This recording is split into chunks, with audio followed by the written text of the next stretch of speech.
గురువారం సత్సంగం షిరిడి సాయినాథుని సచ్చరిత్ర పారాయణ 7వ అధ్యాయం.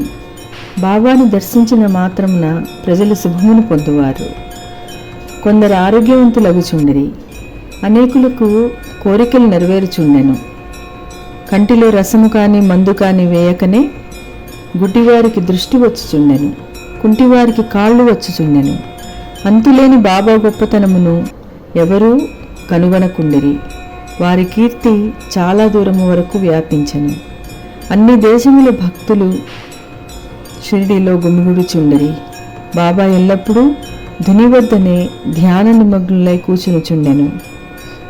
ఆ ధ్యానంలో మునిగి ఒక్కొక్కప్పుడు స్నానము కూడా మానడివారు. తాత్యాపాటిల్ సహాయముతో గ్రామంలోనున్న శని, గణపతి, పార్వతీ శంకర గ్రామదేవత మారుతి దేవాలయములు మరామత్తు చేయించాను. వారి దానము పొగడబడనిది. దక్షిణ రూపముగా వస్తువులైన పైకమంతయు ఒక్కొక్కరికి రోజుకొక్కంటికి 50 రూపాయలు, 30 రూపాయలు, 15 రూపాయల చొప్పున ఇష్టము వచ్చినట్లు పంచిపెట్టేవారు. వారి మహిమలను వర్ణించడం అలవి కాదు.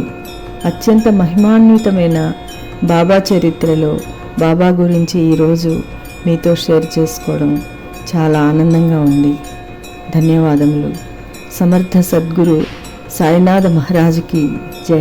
ఓం సాయిరామ్, ఓం సాయిరామ్, ఓం సాయిరామ్. ఇట్లు బలభద్ర పాత్రను శ్రీదేవి.